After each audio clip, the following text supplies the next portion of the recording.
Hello，大家好，我係 P18嘅 Miranda，歡迎大家收睇 P18嘅醫學專訪。適逢咧10月咧係國際乳癌關注月，我哋今日咧好榮幸啦，邀請到咧香港港安醫院外科專科咧文子薇醫生咧接受我嘅訪問，嚟同大家咧深入咧講解下咧關於咧女士咧最關心嘅預防健康問題，同埋咧最新嘅乳癌治療方案。所以無論為咗自己定係咧身邊嘅屋企人朋友啦，呢集嘅內容咧千祈唔好錯過啦。文醫生啊，乳房檢查啦，我聽咧通常都有兩種啦，一種就係超聲波啦，一種咧就係乳房造影喎。其實呢兩樣咧係有咩分別㗎？其實咧嗱，乳房嘅 X 光咧就係我哋咧成日都聽大家所講夾通啦，一講起跟住大家就會話啊好痛好痛啊！嗰啲嘅情況。咁嗯，但係咧講緊乳房嘅 X 光同埋超聲波咧，其實佢嘅理論同埋睇嘅嘢咧都會有少少唔同嘅。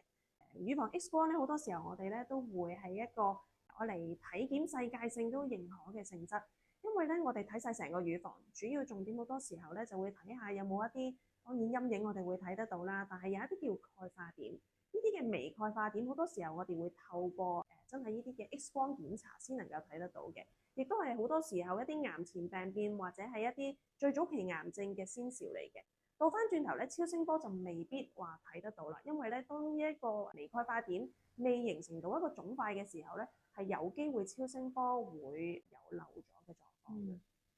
咁通常咧幾多歲開始咧，或者建議咧佢要做呢啲預防檢查㗎？我哋會話咧，其實香港咧而家咧並未有一個全民嘅普查，但係可能大家都聽到呢一啲西方嘅國家咧，其實定期都會咧邀請女士咧去做一啲定期嘅乳房 X 光檢查嘅。例如我哋話啦，喺英國嚟講啦，英國其實咧50歲以上咧，其實佢哋就會邀請佢哋嘅國民咧定期每3年做一次 X 光嘅檢查㗎啦。而美國嚟講咧，亦都會再早啲添。其實佢哋一個獨立組織建議咧，40歲以上咧就定期去做一個預防 X 光嘅檢查，咁就每2年會做一次。其實我哋香港咧都會比較貼合翻真係美國嗰方面嘅喎。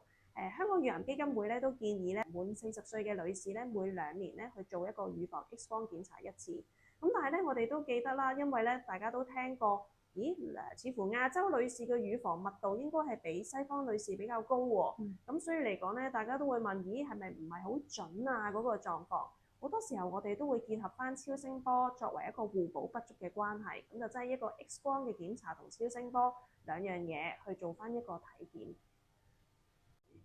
咁如果咧嗰個檢查報告啦，發現有啲陰影啦，醫生咧有時都會建議抽針喎。咁通常咧呢啲係會係咩情況啊？Miranda，其實咧照完之後咧，一般我哋個報告上邊大家可以留意下，其實都會有啲叫評級嘅喎。呢個評級咧叫 BIRADS 嘅評級。咁我哋咧因應個評級咧，都會去判斷究竟每一粒嘅結節嘅可疑程度去到咩階段嘅。例如我咁講啦，如果你話咧收到評級1嘅病人咧，其實咧應該就會好開心啦，因為代表係正常，完全咩嘢事都冇喎。咁如果收到評級2嘅情況咧，其實都係話一啲良性嘅結果嚟嘅，好常見。例如我哋所講鈣化點，咁一啲微鈣化點，當佢一啲好分散型嘅微鈣化點咧，其實一般大家都會收到個評級係2分，即係話係良性嘅，癌症嘅機會都幾乎係0% 㗎啦。好啦，再進一步啦，嗱，我哋頭先都講啦，醫生可能會叫你定期密少少做檢查，咁係咩狀況咧？當呢個評級去到3分嘅時間，我哋都會話係絕大機會係良性嘅。癌症嘅機會係細過2%，咁所以我哋都覺得可以避免一啲入侵性嘅檢查。咁啊，至於你頭先問到我去到咩情況下要抽針咧？咁當我哋個評級去到4或者以上嘅時間咧，其實真係代表呢一粒嘅結節係有可疑嘅。咁所以咧，我哋需要進一步嘅檢查去確認究竟係唔係一個癌症。咁呢啲咧就需要牽涉到抽針嘅檢查啦。我都係聽過咧，抽針咧係咪有分粗幼？其實咧係有咩分別咧？Miranda，你變咗個專家啦已經。咁我哋話咧，粗針同幼針咧都係一啲常見我哋用嚟去做一啲叫病理學檢查嘅方法嚟嘅。除咗大家所聽到粗針同幼針係粗幼之分之外咧，其實我哋攞到嘅標本都會有所不同嘅。幼針咧一般我哋都係用緊一啲我哋抽血大概嗰啲針嘅 size 嘅粗度。我哋係透過拉針筒嘅動作去吸取一啲細胞出嚟，咁所以大家聽到咧，我哋得到嘅標本係一啲細胞嚟嘅。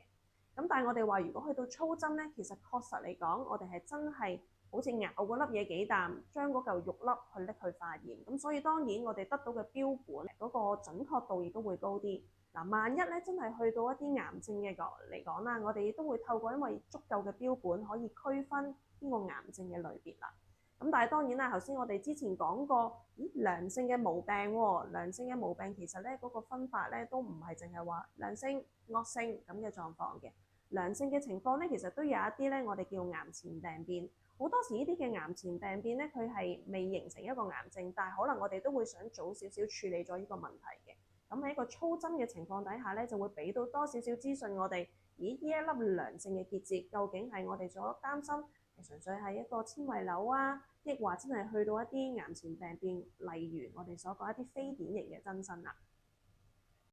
咁如果咧喺預防造影裏面咧發現鈣化點咧，係咪咧都係用抽針處理啊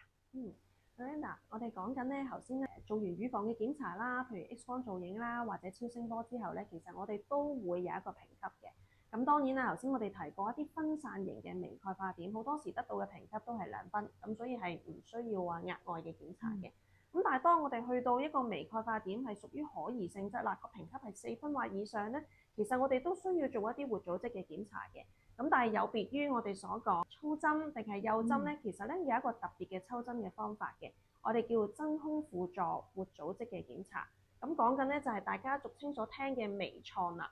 咁啊好多時候咧呢一個咧我哋係希望攞更加粗嘅針，希望盡量攞多啲標本，因為咧我哋話要透過 X 光夾空嘅檢查，我哋先可以睇到呢啲鈣化點嘅位置。咁所以咧我哋都希望咧透過攞粗啲嘅針。